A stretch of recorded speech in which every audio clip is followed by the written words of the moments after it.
Hello there, welcome to my channel. This video, I would like to show you or demonstrate how you can use stored procedure in Microsoft Fabric data warehouse to monitor a job duration. So after your data pipeline is completed, how will you store the total job duration for your use for audit or whatever use case you might think about, right? Now let's head over to Microsoft Fabric Data Warehouse. And first of all, what we like to do is to create a table to store these output, or if you like, parameters that will be captured from our data pipeline. So a create table for what we call data pipeline audit table. Now the table is created. Let's have a look the content. As you can see, the table is empty at the minute. So what we now need to do is to write a stored procedure that will be used to capture all the necessary variables, parameters, and pass on into our data pipeline to capture all the relevant data point that we need. Now I have a script here that we use to create a stored procedure, right? So it will insert all these parameters that we needed. Essentially, the key one that we need is a pipeline a runtime when it starts or when it's triggered, as well as the pipeline end time. By default, Microsoft Fabric Data Factory is able to provide system variables for the pipeline start time, but not the pipeline end time. And that's what we want to be able to do.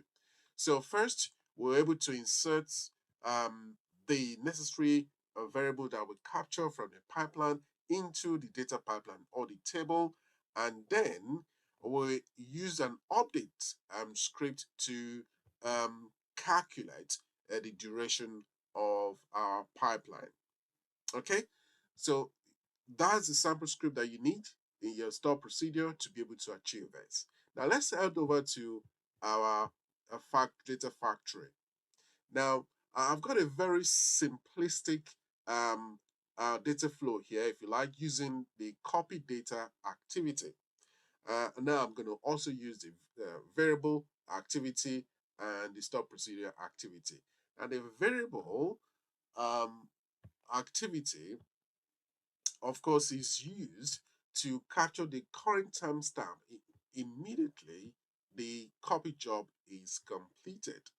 Now, as you can see, a variable has been added here that will be used to capture the current timestamp. If you look at the setting, it just shows you is picking up the current timestamp when the job is completed. And then we will able to connect this to our store procedure that we created earlier on in in the data warehouse I will show earlier on. Okay. Now, just for the benefit of those who may not know how to configure this, of course, you pick up the store procedure that you created in there, import the parameters as you can see there, and then you can use the dynamic content to add this into the value column.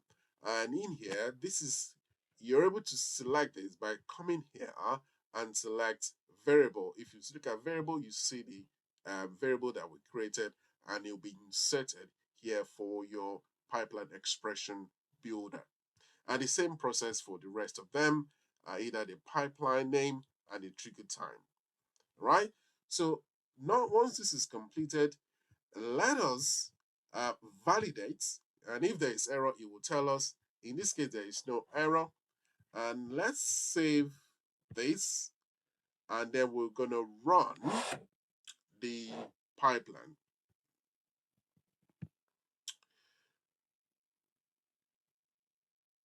Okay, the pipeline job started, it's in progress.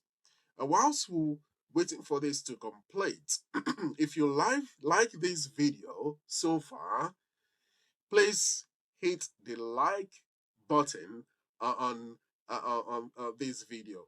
And of course, if you really like it, subscribe to this channel. All right? We'll wait for this to complete and let's give it some time for it to complete and we can check the output. Right. Now the pipeline is completed. I had to pause the video for a few minutes for that to run in the background. Now it's completed. Let's have a look at our audit table and see the content. Remember, it was empty. Now let's see the output. Now you have it. So you notice our total job duration was 6 minutes, right? And it succeeded. So this gives you an idea how to use stored procedure to capture or work out or derive total job duration of your pipeline. Remember, if you like this video, click on the like button or subscribe. Thank you for watching. Catch you another time.